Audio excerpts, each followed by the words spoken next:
மறுபடி வருவீரையா, ஒரு மாற்றம் தருவீரையா. கூடுமே எல்லாம் கூடுமே, உம்மாலே எல்லாம் கூடும். கூடாதது ஒன்றுமில்லை, உம்மால் கூடாதது ஒன்றுமில்லை.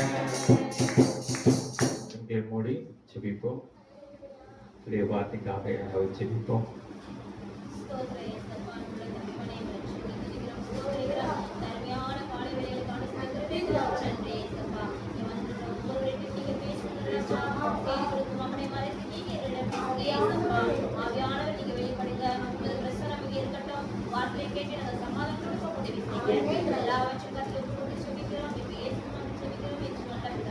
ஆமென். அல்லேலூயா. நாட்டிலே ஆண்டுடைய வார்த்தை நாம் தியானிப்போம். ஜெப சிந்தையோடு கூட கர்த்தருடைய வார்த்தையை நாம் தியானிப்போம். நீதிமொழிகள் 3ஆம் அதிகாரம் 5வது வசனத்தை வாசிக்க கேட்போம். நீதிமொழிகள் 3ஆம் அதிகாரம் 5. உன் சுய புத்தியின் மேல் சாயாமல் உன் முழு இருதயத்தோடு கர்த்தர் மேல் நம்பிக்கையாயிருந்து உன் வழிகளில் எல்லாம் அவரை நினைத்துக் கொள். அல்லேலூயா. கவனிப்போம். ஆண்டுடைய வார்த்தை இப்படியே சொல்லுகிறது, உன் சுய புத்தியின் மேல் சாயாமல் கர்த்தர் மேல் நம்பிக்கையாயிருந்து முழு இருதயத்தோடு என்ன செய்யுங்க, சார்ந்து கொள்ளணும்னு சொல்லி ஆண்டவர் சொல்லுகிறார். நம்முடைய நம்பிக்கை கர்த்தர் மேல் இருக்கிறது. அல்லேலூயா. நாட்களிலே நம்பிக்கையை குறித்து நாம் தியானிக்க போகிறோம். நம் தியானிக்க இருக்கிற பகுதி நம்பிக்கை. அல்லேலூயா. யார் மேல் உள்ள நம்பிக்கை? கர்த்தர் மேல் உள்ள நம்பிக்கை. நிச்சயமாகவே முடிவு உண்டு. உன் நம்பிக்கை வீண் போகாது. எத்தனை நாட்கள் நாம் ஏதேதோ காரியங்களை நம்பி இருப்போம், எத்தனையோ காரியங்களை நம்பி இருப்போம், அதெல்லாம் வீணா போயிருக்கும் பாருங்க. இப்படி நம்பி வீணா போயிட்டேன், நம்பி வீணாயிடுச்சு, நம்பி ஒன்றுமில்லாமல் போயிடுச்சுன்னு சொல்லி நம்பப்பட்ட அநேக காரியங்கள் இருக்கலாம். ஆனால் வேதம் சொல்லுகிறது, கர்த்தரை நாம் நம்பும் பொழுது நம்முடைய வாழ்க்கையில மேன்மையான காரியங்கள் நடக்கும். அல்லேலூயா. இந்த நாட்களே கர்த்தரை நம்புவதை குறித்து நாம் தியானிக்க இருக்கிறோம். முதலாவது நாம் பார்த்த வார்த்தை, சுய புத்தியின் மேல் சாயாமல் கர்த்தரை என்ன செய்யணுமா, நம்ப வேண்டும். நம்மள சுய புத்தினா நம்முடைய புத்தி, நம்முடைய ஞானம், நம்முடைய செயல், நம்முடைய அறிவை எப்பொழுதும் நாம் நம்ப கூடாது. அல்லேலூயா. நம்முடைய சுய புத்தி அநேக நேரங்களிலே அது நன்மைக்கல்ல தீமைக்கு ஏதுவாய் முடிந்து விடும். நாம் நல்லா இருக்கும்னு நினைப்போம், ஆனா முடிவுல அது எங்கோ போய் முடிந்து விடும். ஆண்டவர் சொல்லுகிறார், உன் சுய புத்தியின் மேல் சாயாது. தேவனுக்கு விரோதமான காரியங்கள்ல நாம் சுய புத்தியின் மேல் சாயும் பொழுது அது தீமையான ஒரு காரியமாக முடிந்து விடும். இப்போ நாம் முதலாவது தெரிந்து கொள்ள வேண்டிய விஷயம், சுய புத்தியின் மேல் சாயாமல் முழு இருதயத்தோடு கர்த்தர் மேல் நாம் நம்பிக்கையா இருக்க வேண்டும். எந்த காரியமா இருந்தாலும் சரி, நம்மளை பற்றி நாம் நம்பிக்கை வைக்காமல் கர்த்தர் மேல் நாம் நம்பிக்கை வைக்க வேண்டும். அல்லேலூயா. இந்த நம்பிக்கை எப்படிப்பட்டதாக இருக்க வேண்டும் என்று சொல்லி நாம் தியானிக்க போகிறோம். கர்த்தர் மேல் நாம் வைத்திருக்கிற நம்பிக்கை எப்படிப்பட்டதாக இருக்க வேண்டுமா? அப்போஸ்தலர் 27ஆம் அதிகாரம் 25வது வசனம். அப்போஸ்தலர் 27:25.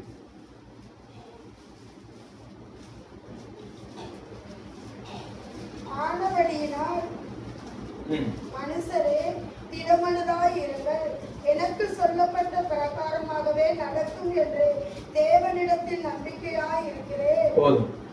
எனக்கு சொல்லப்பட்ட பிரகாரமாகவே நடக்கும் என்று தேவனிடத்தில் நம்பிக்கையாய் இருக்கிறேன். அல்லேலூயா. அப்போஸ்தலனாகிய பவுல் சொல்லுகிற ஒரு ஸ்டேட்மெண்ட், எனக்கு சொல்லப்பட்ட பிரகாரமாகவே நடக்கும் என்று தேவனிடத்தில் நம்பிக்கையாய் இருக்கிறேன். என்ன கவனிங்க எல்லாரும், இந்த நம்பிக்கை எப்படிப்பட்டதா இருக்கணுமா?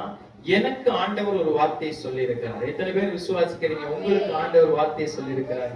எனக்கு ஒரு வாக்குத்தத்தத்தை கொடுத்திருக்கிறார், எனக்கு ஒரு வார்த்தையை கொடுத்திருக்கிறார், என்னுடைய வாழ்க்கையில ஆண்டவர் பேசி இருக்கிறார். அந்த வார்த்தையை நிச்சயமாய் ஆண்டவர் என்னுடைய வாழ்க்கையில நிறைவேற்றுவார் என்கிற நம்பிக்கை. அல்லேலூயா. இது யாரு வாழ்க்கையில இது நடக்காதுன்னு சொன்னாலும் ஆண்டவர் சொன்னா நிச்சயமாய் அது நடக்கும். அப்போ நமக்கு ஆண்டவர் சொல்லப்பட்ட காரியம் நிச்சயமாய் நடக்கும் என்று சொல்லி நாம் நம்பிக்கை உள்ளவர்களாய் இருக்க வேண்டும். அப்போஸ்தலனாகிய பவுல் அதிலே உறுதியா இருந்தார். என் தேவன் எனக்கு சொல்லி இருக்கிறார், அதன்படிதான் என் வாழ்க்கையில என்ன செய்யும், நடக்கும். இங்க இந்த வார்த்தையை கேட்கிற ஒவ்வொருவருக்கும் ஆண்டவர் ஒரு வார்த்தையை சொல்லி இருக்கிறார். அந்த வார்த்தையின்படியே நம்முடைய வாழ்க்கையில என்ன செய்யும், நடக்கும். இரண்டாவது ஒரு காரியம், ரோமருக்கு எழுதின நிருபத்திலே 4ஆம் அதிகாரம் 18வது வசனத்தை வாசிப்போம். ரோமர் 4:18.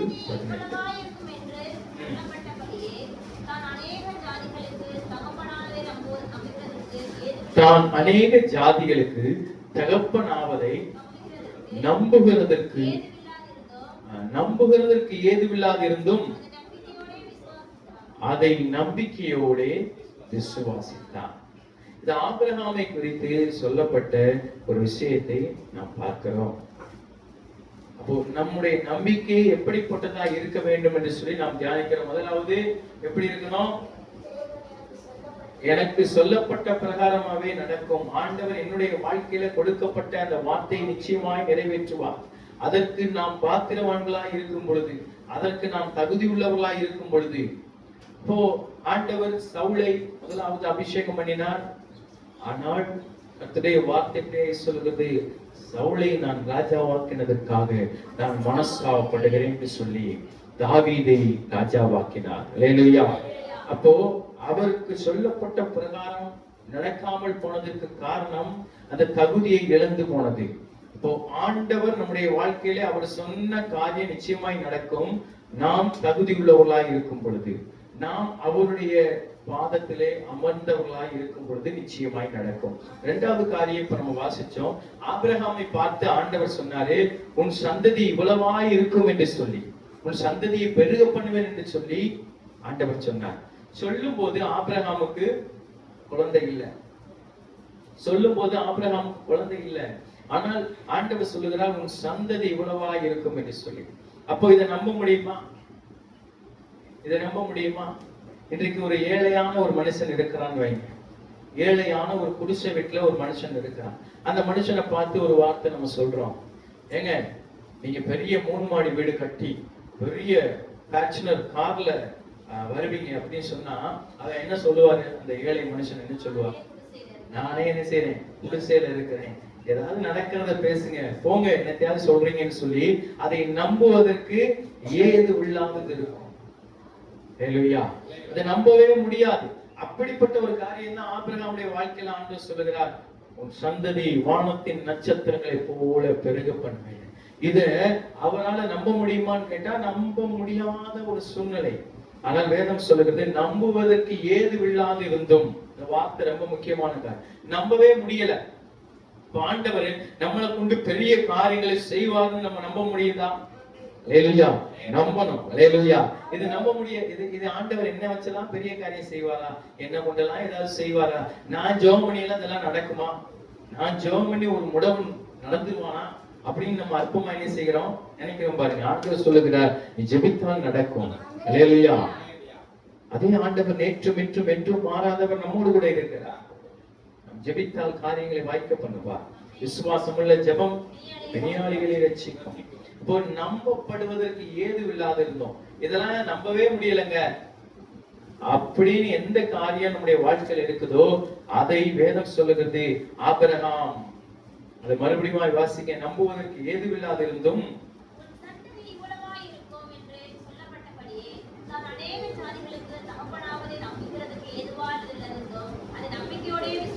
அதை நம்பிக்கையோட விசுவாசித்தான். இந்த வார்த்தை அந்தலும் அதை நம்பிக்கையோட விசுவாசித்தான். இன்றைக்கு ஆண்டவர் நமக்கு சொல்லுகிற எல்லா வார்த்தையும் நம்ம விசுவாசிக்கிறோம். வேதம் சொல்லுகிறது, நம்பிக்கையோடு விசுவாசிக்கிறையான்னு சொல்லு.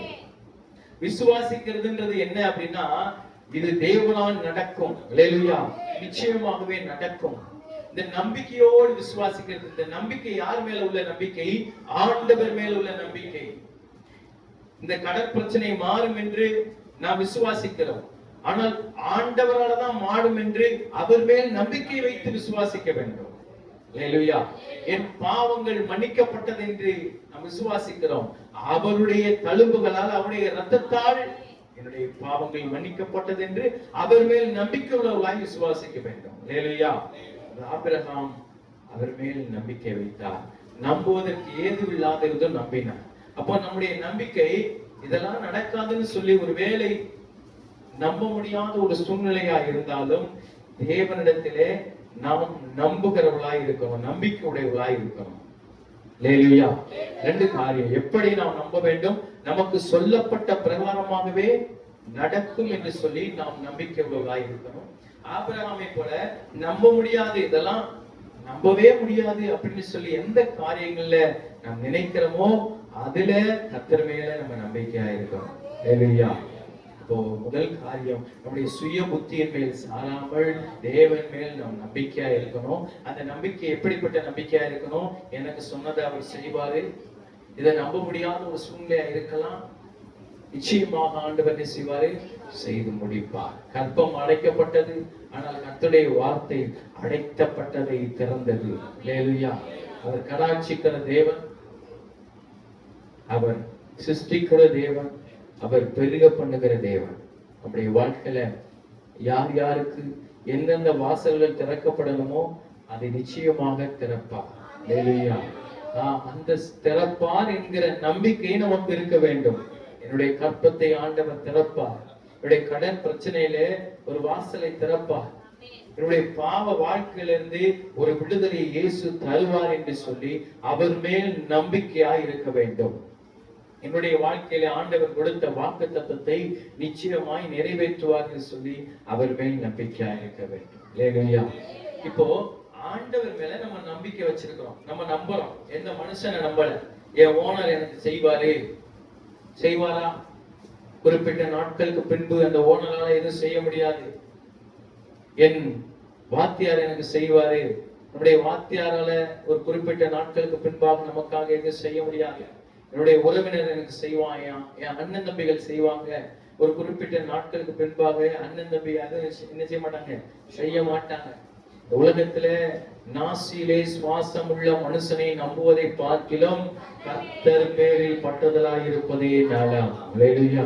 அப்போ நாசியில சுவாசம் சுவாசிக்கிற ஒரு மனுஷனையும் நம்ப கூடாது என்று சொல்லி வேதம் சொல்லுகிறது. அல்லேலூயா. அப்ப நம்பாம எப்படிங்க வாழ்றது? நான் சொல்லுகிறது ஆவிக்குரிய காரியம். இவனால என்னுடைய வாழ்க்கை உயரும், இவனால என்னுடைய சூழ்நிலை மாறும், இந்த மனுஷனால நான் நல்லா இருந்துருவேன்னு சொல்லி யாரையும் நம்பாதன்னு அந்த சொல்லுகிறேன். இல்லையா? அதற்காக ஒரு பஸ்ல ஏறோம், இந்த டிரைவர் கரெக்டா ஓட்டுவாரா அப்படின்னு சொல்லி நம்பிக்கை இல்லைன்னா நம்ம என்ன செய்ய முடியாது, பஸ்ல ஏற முடியாது. அவர் நல்லா தான் ஓட்டுவார், ட்ரெயின் ஓட்டுறது நல்லா தான் ஓட்டுவார்.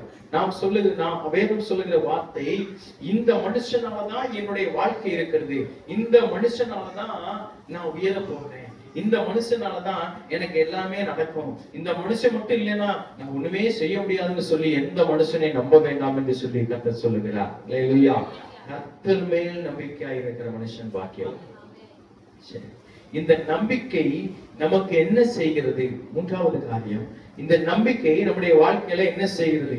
எரேமியா 17 அதிகாரம், இது ரெண்டையும் குறித்துக் கொள்ளுங்கள், நீங்க வீட்டுல போய் வாசிங்க. எரேமியா 17:7, சங்கீதம் 34:8.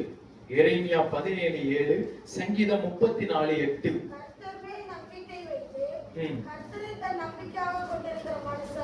பாக்கியவான். அல்லேலூயா. இப்ப கர்த்தர் மேல் நம்பிக்கை வைத்து கர்த்தரை நம் நம்பிக்கையாக கொண்டிருக்கிற மனுஷன் பாக்கியவான். நீங்களும் நானும் பாக்கியவான்கள். அல்லேலூயா. பாக்கியவதிகள். ஏன் அப்படின்னா நம்ம யார நம்புறோம்? இயேசுவை நம்பி இருக்கிறோம். ஒரு அருமையான கவி இருக்குது, உம்மைத்தான் நம்பி இருக்கீரோ, உம்மையின்றி யாரும் இல்லையப்பா, உம்மைத்தான் நம்பி இருக்கீரோ, உம்மையின்றி யாரும் இல்லையப்பா,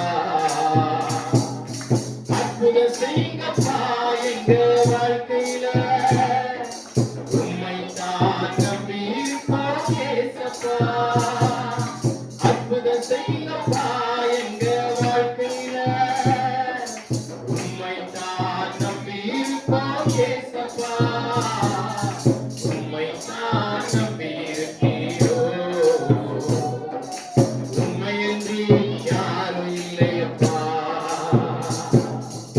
ஹalleluya. அவரை நம்புகிற ஜனம் பாக்கியம் உள்ளது. அவரையே நம்பிட்டு இருக்கீங்களா? வாழ்க்கையில ஏசப்பா செய்வார், எனக்கு அவர் செய்வார், எனக்கு அது சொன்னது மனுஷன் இல்ல, அவர் எனக்கு செய்வார்னு சொல்லி அவரையே நம்பிட்டு இருக்கீங்களா? ஆண்டவர் சொல்லுகிறார், நீங்கள் பாக்கியவான்கள். ஏன் தெரியுமா பாக்கியவான்கள்? உலகம் சொல்லும் பணம் இருந்தா நீ பாக்கியவான். உலகம் சொல்லும் உன் கூட பிறந்தவங்க இத்தனை பேரா, நீ எல்லாம் பாக்கியவான், கொடுத்து வச்சவப்பா. உன் வீட்டுக்கார கவர்மெண்ட் வேலையா, நீ பாக்கியவான், கொடுத்து வச்சவ. இப்படி உலகம் சொல்லும் பாருங்க. சூழ்நிலைகளை பார்த்து உலகம் சொல்லும் நீ கொடுத்து வைச்சவன் பாக்கியவான் என்று சொல்லி வேதம் சொல்லுகிறது. கர்த்தரை மட்டும் நம்பிக்கொண்டிருக்கிற பாத்தியா நீ பாக்கியவான். ஹalleluya. கர்த்தரை மட்டும் நம்புகிற பாத்தியா நீ பாக்கியவான். கர்த்தரை தன் நம்பிக்கையாய் கொண்டிருக்கிற மனுஷன் பாக்கியவான். இப்போ இந்த நம்பிக்கை என்ன செய்கிறது? நம்மை பாக்கியவானாக மாற்றுகிறது. இரண்டாவது ஒரு காரியம், அதே சங்கீதம் 32ஆம் அதிகாரம் 10வது வசனம்.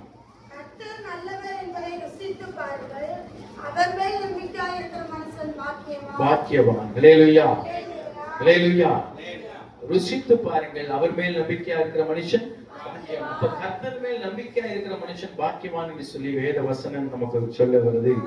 சங்கீதம் 22:4. சங்கீதம் 22ஆம் அதிகாரம் 4வது வசனம். எங்கள் பிதாக்கள் உம்மிடத்தில் நம்பிக்கை வைத்தார்கள். எங்கள் பிதாக்கள், ஆண்கள் பக்கத்துல இருந்து ஒரு வாசிங்க. எங்கள் பிதாக்கள் உம்மேல் நம்பிக்கை வைத்தார்கள்.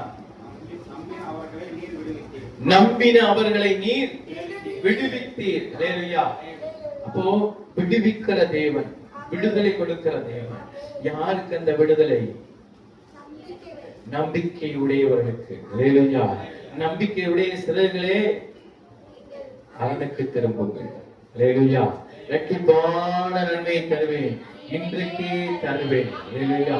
யாருக்கு இரட்டிப்பான நன்மை? நம்பிக்கை உடைய சிறகுகளை வைத்திருக்கிறவர்களுக்கு. ஹalleluya. என் சிறகுனால நான் பறக்க முடியாது, ஆனா நான் ஒருத்தரை நம்புறேன், அவரு சிறகு இல்லாம என்ன பறக்க வைப்பார். ஹalleluya. எதுவுமே இல்லைனாலும் எனக்கு வேண்டியதை அவர் கொடுப்பார். உனக்கு வேண்டியபடி எல்லாம் செய்வேன் என்று அவர் சொல்லியிருக்கிறார். அவருடைய வார்த்தைகளில் ஒன்றும் தரையிலே விழுந்து போவதில்லை. அப்போ இரண்டாவது காரியம், அந்த நம்பிக்கை என்ன செய்கிறது? நம்மளை பாக்கியவான்களாய் மாற்றுகிறது. இரண்டாவது, விடுவிக்கிறது.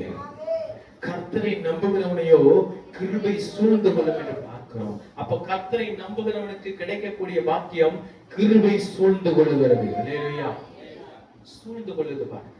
நான் சொல்லுவாங்க எல்லாம் சுத்தி வளைச்சிட்டாங்கன்னு சொல்லி, நான் சொல்லுகிறேன், கர்த்தருடைய கிருபை நம்மை சுற்றி வளைத்து கொண்டதென்றால், கர்த்தருடைய கிருபை நம்மை சூழ்ந்து கொண்டதென்றால் ஒன்றும் நம்மளை சூழ முடியாது. பக்கத்தில் 1000 பேரும் வலதுபுறத்தில் 14,000 பேர் விழுந்தாலும் அது உன்னை அணுகாது. ஹalleluya. சேதப்படுத்த முடியாது, தீங்கு செய்ய முடியாது. காரணம், உன்னை சூழ்ந்திருக்கிறது தேவ கிருபை. ஹalleluya. அப்ப கர்த்தரை நம்புகிறவர்களுக்கு தான் அந்த கிருபை. கிருபை யாருக்கு? கர்த்தரை நம்புகிறவர்களுக்கு. கர்த்தரை நம்புகிறவனையோ கிருபை சூழ்ந்து கொள்ளுமா. ஹalleluya. சூழ்ந்து கொள்ளும்னா அப்படியே மூடி மறைக்கிறோம், சுற்றிலும் இருக்கும். என்னை சுற்றிலும் கிருபை இருக்கிறது. ஹalleluya. கிருபை இருக்குது. சொல்லுவாங்க, என்னை சுத்தி எத்தனை பேர் இருக்காங்க தெரியுமா? என்னை சுற்றி என்னென்ன இருக்குது தெரியுமா? நாம தைரியமா சொல்லணும், என்னை சுற்றி கிருபை இருக்கிறது. ஹalleluya. என்னை சூழ்ந்து கொண்டிருக்கிறார், கிருபையினால் என்னை சூழ்ந்து கொண்டிருக்கிறார். ஹalleluya. அந்த கிருபை என்ன செய்யுமா? ரோமர் எழுதின நிருபம் 5ஆம் அதிகாரம் 5வது வசனம். ரோமர் 5:5. நமக்கு அருளப்பட்ட பரிசுத்த ஆவியினாலே தேவ அன்பு நம்முடைய இதயங்களில் ஊற்றப்பட்டிருக்கிறபடியால் அந்த நம்பிக்கை நம்மை வெட்கப்படுத்தாது. அந்த நம்பிக்கை நம்மை வெட்கப்படுத்தாது. ரோமர் 5:5 வாசித்தோம். நம்பிக்கை நம்மை வெட்கப்படுத்தாது. மறுபடியும் சொல்லுகிறேன், நம்பிக்கை நம்மை பாக்கியவானாக மாற்றுகிறது. நம்பிக்கை கிருபை சூழ்ந்து கொள்ளுகிற ஒரு தயவை நமக்கு கொடுக்கிறது. இப்பொழுது வாசிச்சோம், வெட்கப்படுத்தாது. ஹalleluya. அந்த நம்பிக்கை நம்மை வெட்கப்படுத்தாது. உண்மையாய் கர்த்தரை நம்பி இருப்பீர்கள் என்று சொன்னால் ஆண்டவர் சொல்லுகிறார், என் ஜனங்கள் ஒருபோது வெட்கப்பட்டு போவதில்லை. எங்கேயுமே வெட்கப்பட ஆண்டவர் விட மாட்டார். ஐயோ இங்க போய் அவமானப்பட்டுவனே, ஐயோ இங்க போய் அசிங்கப்பட்டுவனே, இங்க போய் 4 பேர் 4 விதமா சொல்லுவானே, ஒருவன் வாய் திறக்க முடியாத கூட்டை ஆண்டவர் வைத்திருக்கிறார். அல்லேலூயா. சிங்க கெபில தானியேலை தூக்கி போடும் பொழுது தானியேல் ஸ்டேட்மெண்ட் வைக்கிறார், நான் ஆராதிக்கிற தேவன் சிங்கங்கள் என்னை சேதப்படுத்தாதபடிக்கு அவர்களின் வாய்களை கட்டி போட்டார். அல்லேலூயா. சிங்கத்தின் வாயை கட்டி போட்டவர் நம்மோடு கூட இருக்கிறார். அநேக மனித வாய்களை கட்ட ஒரு நாள் கூடும். அல்லேலூயா. நமக்கு விரோதமாய் முறுமுறுக்கிறாங்களா, நமக்கு விரோதமாய் பேசுறாங்களா, நமக்கு விரோதமாய் அவமான வார்த்தைகளை சொல்லுகிறார்களா, நிந்தையான வார்த்தைகளை குத்துகிறது போல பேசுகிறார்களா, ஒன்றை குறித்து கவலைப்படாதீங்க. உங்களுக்கும் எனக்கு இருக்க வேண்டியது ஒன்றே ஒன்று, நான் நம்புகிற அந்த நம்பிக்கை என்னை அவர்களுக்கு முன்பாக வெட்கப்படுத்தாது. வெட்கப்பட்ட இடத்திலே தலையை நிமிர்த்த அவர் உண்மை உள்ளவராய் இருக்கிறார். அல்லேலூயா. அப்போ கர்த்தர் மேல் நாம் வைத்திருக்கிற நம்பிக்கை நம்மை வெட்கப்படுத்தாது. என் ஜனங்கள் ஒருபோதும் வெட்கப்படுவதில்லை. ஏசாயால வாசிக்கிறோம் 54:4, பயப்படாதே, வெட்கப்படுவதில்லை, நான் அதை லட்சணிவதில்லை. எப்படிப்பட்டவர்களுக்கு இதை சொல்லுகிறார்? கர்த்தரை நம்புகிறவர்களுக்கு வெட்கம் வராது. கர்த்தரை நம்புகிற உங்களுக்கு வெட்கம் வராது. அப்போ அந்த நம்பிக்கை என்ன கொண்டு வருகிறது? வெட்கத்தை மறைக்கிறது, வெட்கத்தை நம்மை விட்டு அகற்றுகிறது. இன்னொரு காரியம், சங்கீதம் 37:5. சங்கீதம் 37:5.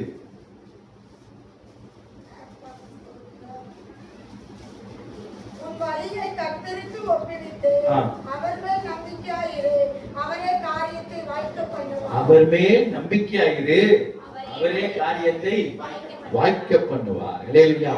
காரியத்தை வாய்க்க பண்ணுவார். அதை அண்டர்லைன் பண்ணிக்கங்க. காரியத்தை வாய்க்க பண்ணுவார். யாருக்கு காரியம் வாய்க்க பண்ணுவார்? அவர் மேல் நம்பிக்கையாய் இருக்கிறவர்களுக்கு காரியத்தை வாய்க்க பண்ணுவார். மனுஷனை நம்புகிறவர்களுக்கு காரியம் வாய்க்காது. அவர் வார்த்தையை கேட்பதற்கு காரியம் வாய்க்கும். வாசிச்சோம், காரியத்தை வாய்க்க பண்ணுவார். அப்ப அவர் மேல் வைத்திருக்கிற நம்பிக்கை நமக்கு காரியத்தை வாய்க்க பண்ணும். எந்த காரியம் நடக்கலன்னு நம்ம நினைச்சிட்டு இருக்கிறோமோ, நம்ம அவரை நம்பிட்டோமோ, அந்த காரியம் நீங்க இல்லைனாலும் நடக்கும். அல்லேலூயா. எத்தனை பேர் விசுவாசிக்கிறீங்க? ஆண்டவர் வல்லமை உள்ளவர். அல்லேலூயா. ஆமா, உங்களுடைய ஜெபங்களுக்கு பதில் கொடுக்கிறவர். அது காரியத்தை வாய்க்க பண்ணுமா? காரியம் அநேகருடைய காரியம் நடக்காம இருக்கு. இந்த காரியம் வாய்க்க மாட்டேதுங்க. நான் எதை தொட்டாலும் வாய்க்க மாட்டேதுங்க. நான் எதை செய்தாலும் பிரயோஜனம் இல்லாம போகுது. அது வாய்க்க மாட்டேது, அது நடக்க மாட்டேதுன்னு சொன்னா, நாம் எதன் மேல் நம்பிக்கை வைத்து அந்த காரியத்தை துவங்குகிறோம் என்று சொல்லி கர்த்தர் பார்க்கிறார். துவக்கமும் முடிவுமாயிருக்கிறார், அல்பாவும் ஒமேகாவுமாயிருக்கிறார், முந்தினவரும் பிந்தினவருமாயிருக்கிறார், விசுவாசத்தை துவக்கிறவரும் முடிக்கிறவருமாயிருக்கிறார். அல்லேலூயா. ஆதியும் அந்தமாயிருக்கிறார், உயிர்த்தெழுதலும் ஜீவனுமாயிருக்கிறார். அல்லேலூயா.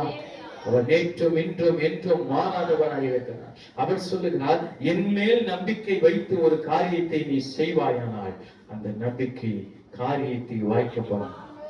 அல்லேலூயா. அவன் செய்வதெல்லாம் வாய்க்கும் என்று சொல்லி சங்கீதத்தில் வாசிக்கிறோம். அவன் செய்வதெல்லாம் வாய்க்கும். எவன் செய்வதெல்லாம் வாய்க்கும்? கர்த்தருடைய வேதத்திலே பிரியமாயிருந்து இந்த வார்த்தையை புசித்து சாப்பிட்டு இந்த வார்த்தையை தியானம் பண்ணி இந்த வார்த்தையை நம்பி கால் வைக்கிறவனுடைய காரியம் வாய்க்கும். இல்லையா? ஆண்டவர் சொன்னார், உடன்படிக்கை பெட்டியை சுமந்து கொண்டு போய் யோர்தான்ல கால் வைங்க. கால் வைத்த மாத்திரத்திலே யோர்தான் பிளக்கும் என்று ஆண்டவர் சொன்னார். அல்லேலூயா. அந்த வார்த்தையை நம்பி உடன்படிக்கை பெட்டியை தூக்கி சுமக்கிற ஆசாரிய கால்கள் இந்த யோர்தானிலே பட்ட மாத்திரத்திலே புரண்டு வருகிற நதி அப்படியே நிறுத்தப்பட்டது. அல்லேலூயா. ஆண்டவருடைய வார்த்தையை நம்பி கால் வைத்தால் காரியம் வாய்க்கும்.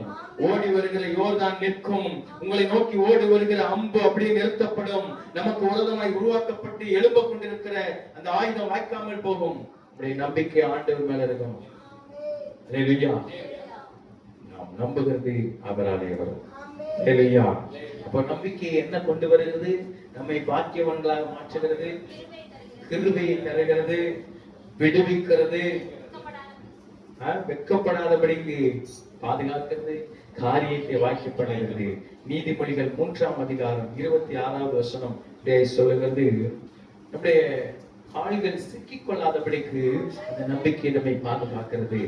நீதிமொழிகள் 3:26. மறுபடியும் இன்னொரு வாசிங்க. கர்த்தர் உன் நம்பிக்கையாயிருந்து உன் கால் சிக்கிக் கொள்ளாதபடி காப்பார். ஹல்லேலூயா.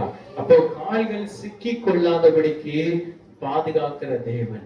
நாம் எதிலையுமே சிக்கிக் கொள்ளாதபடிக்கு நாம் பாதுகாக்கப்பட வேண்டுமா? உங்களுடைய நம்பிக்கை ஆண்டவராகிய இயேசு கிறிஸ்துவின் மேல் இருக்குமானால் நீங்கள் எந்த ஒரு காரியத்திலும் சிக்கிக் கொள்ள முடியாது. சிக்கிறதுனா என்னதுன்னா தப்பிக்க முடியாத ஒரு நிலைமை. இன்னைக்கு இந்த வார்த்தை கேட்கிற நாம் எதுல தப்பிக்க முடியாம இருக்கோம்? ஒரு பிரதரை சந்திச்சேன். என்னுடைய சிகரெட் பழக்கத்திலிருந்து நான் என்ன செய்ய முடியல, வெளியே வர முடியல. இன்னொரு சொன்னார், என்னுடைய குடி பழக்கத்திலிருந்து நான் வெளிவர முடியவில்லை.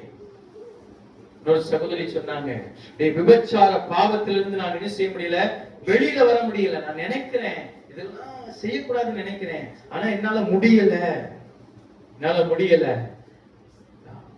அப்படின்னா அதிலே சிக்கி கொண்டிருக்கிறார்கள்.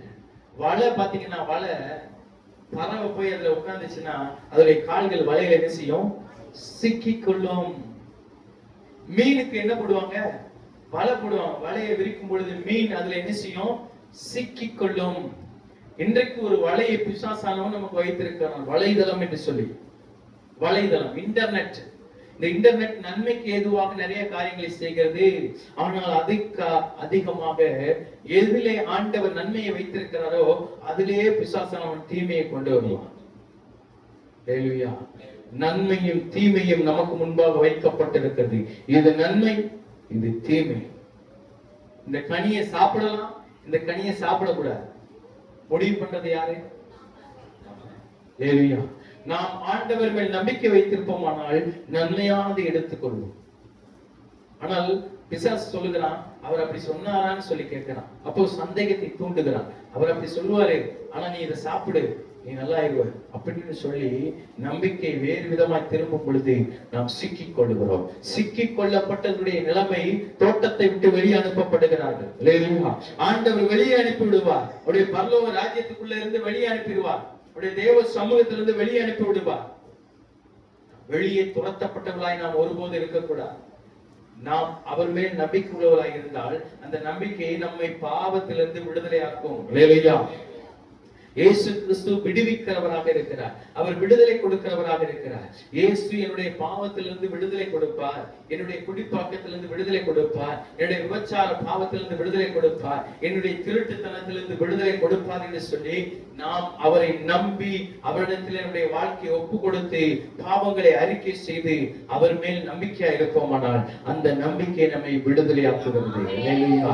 இன்றைக்கும் அவர் அநேகரை விடுதலையாக்கி இருக்கிறார். விடுதலை என்று சொன்னால் மீட்பு. ஆண்டவர் சொல்லுகிறார், உன் விசுவாசம் உன்னை ரட்சித்தது, இனி பாவம் செய்யாதே. இனி பாவம் செய்யாதே. ஒரு ஜெயில இருந்து ஒருத்தனை ரிலீஸ் பண்றாங்க. அவனுக்கு ஒரு 10 வருஷம் கடுங்கால் தண்டனை. அதுக்கப்புறம் அவனை என்ன செய்வாங்க, ரிலீஸ் பண்ணுவாங்க. எதற்காக?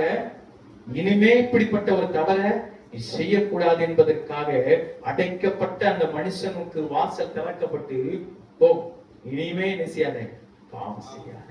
அப்போ நமக்கு நாம் பாவம் செய்யும் பொழுது அநேக கதவுகள் அடைக்கப்பட்டு நாம் எதற்குள்ளாக இருக்கிறோம், சிறைச்சாலைக்குள்ள இருக்கிறோம். ஜெயில இருக்கவங்க ஃபங்க்ஷனுக்கு வர முடியுமா?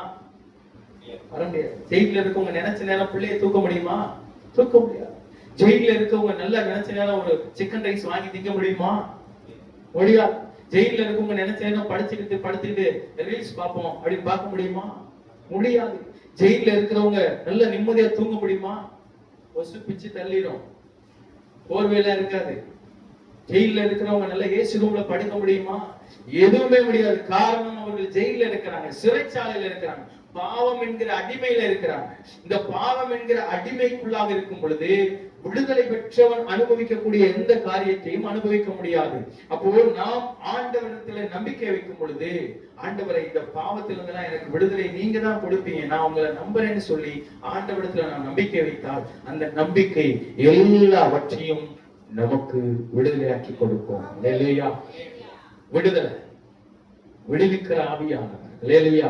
ஆவியானவர் எங்கே உண்டோ அங்கே விடுதலை உண்டு. நாம் எந்த பாவத்தில் இருந்தாலும் நமக்கு விடுதலை கொடுக்கிறார். எந்த கடன் பிரச்சனை இருந்தாலும் விடுதலை கொடுக்கிறார். எந்த கண்ணீரில் இருந்தாலும் விடுதலை கொடுக்கிறார். எந்த உபத்திரவத்தில் இருந்தாலும் விடுதலை கொடுக்கிறார். எந்த பயத்தில் இருந்தாலும் விடுதலை கொடுக்கிறார். எதுல நாம் சிக்கி கொண்டிருக்கிறோமோ அதுல எல்லாம் விடுதலை கொடுக்கும்படியாய் ஆண்டவர் நம்மோடு கூட இருக்கிறார். அந்த விடுதலை நம்பிக்கையின் மூலமாக உண்டாகிறது. அல்லேலூயா. அப்ப நாம் நம்புகிற நம்பிக்கை என்ன பண்ணுகிறது? நம்மளை பாக்கியவான்களாக மாற்றுகிறது. கிருபையை நமக்கு அதிகமாய் கொடுக்கிறது. வெட்கப்படாதபடிக்கு செய்கிறது. காரியத்தை வாய்க்க பண்ணுகிறது. கர்த்தர் மேல் நம்பிக்கை வைத்திருக்கிற அந்த நம்பிக்கை நம்மை விடுதலையாக்குகிறது. குமாரன் விடுதலையாக்கினால் மெய்யாகவே விடுதலையாவீர்கள். அப்ப நம்முடைய நம்பிக்கை குமாரனாகிய இயேசு கிறிஸ்துவின் மேல் இருக்க வேண்டும். அல்லேலூயா. நான் நம்புகிறது அவராலே வரும். அல்லேலூயா.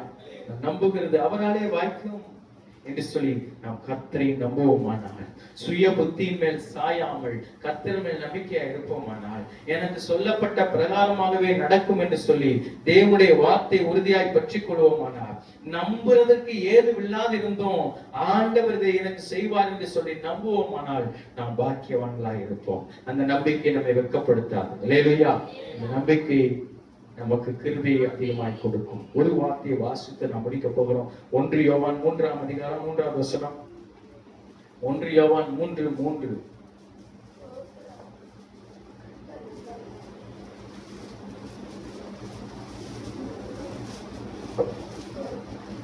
அவர் மேல் இப்படிப்பட்ட நம்பிக்கை வைத்திருக்கிறவன் எவனோ அவர் சுத்தமுள்ளவராய் இருக்கிறது போல தன்னையும் சுத்திகரித்துக் கொள்வார்.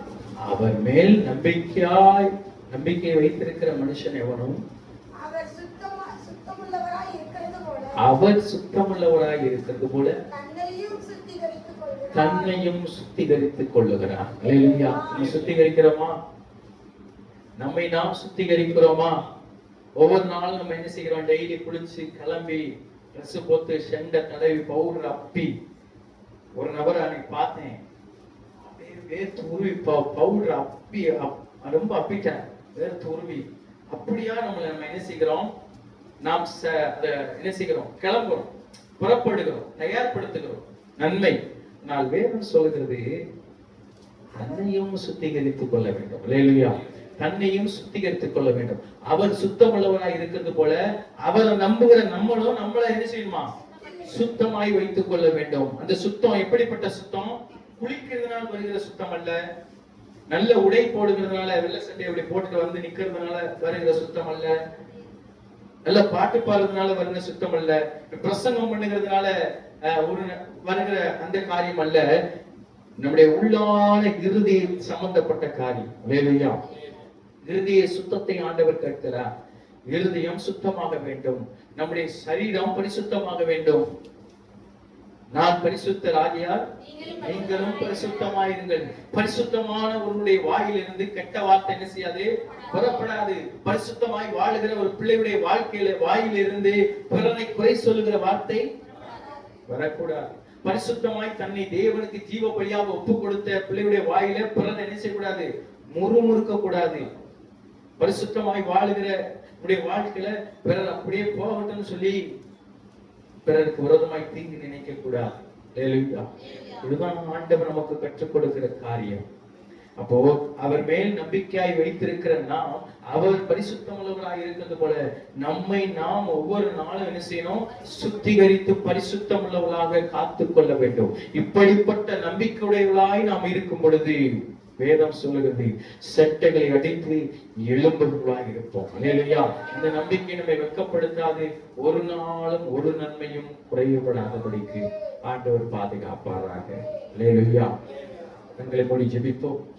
எங்களை நேசிக்கிற அன்பின் பிதாவை, உம்மை நன்றியோடு துதிக்கிறோம், சோதரிக்கிறோம். உடைய மேல் வைத்திருக்கிற உண்மையில் வைத்திருக்கிற நம்பிக்கை குறித்து நாங்கள் தியானித்தோம். ஆண்டவரே, மேல் வைத்திருக்கிற நம்பிக்கை நாங்கள் சுய புத்தியின் மேல் சாயாமல் உண்மையே நம்பிக்கையால் கொண்டிருக்கிற ஜனமாக நாங்கள் இருக்க உதவி செய்யும். நம்பிக்கை ஆண்டவரை நம்பப்படுவதற்கு ஏதுவில்லாத இருந்தோம். ஆபிரகாம் நம்பினது போல நாங்கள் உண்மை நம்புகிறோம். எங்களுக்கு சொல்லப்பட்ட பிரகாரமாகவே நடக்கும் என்று நாங்கள் நம்புகிறோம். இந்த நம்பிக்கை எங்களை வெட்கப்படுத்தாது. அந்த நம்பிக்கை எங்களுக்கு கிருபை சூழ்ந்து கொள்ளும். அந்த நம்பிக்கை ஆண்டவரை எங்களை கைவிடாது. அந்த நம்பிக்கை காரியத்தை வாக்கி இந்த நம்பிக்கை எங்கும் சிக்கிக் கொள்ளாதபடிக்கு எங்களை பாதுகாக்கிறதற்காக ஸ்தோத்திரம். அந்த நம்பிக்கை எங்களை பரிசுத்தப்படுத்துவதற்காக ஸ்தோத்திரம். வார்த்தை ஆசீர்வதிங்க. கேட்ட ஒவ்வொரு இருதயத்தையும் நீர் நிரப்பினதற்காக ஸ்தோத்திரம்.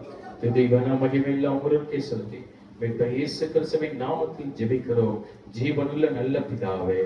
ஆமென். ஆமென். ஹல்லேலூயா. ஹல்லேலூயா. எழும்பித்து ஒரு பாடலை பாடும் பொழுது கர்த்தருக்கு காணிக்கை செலுத்துவோம்.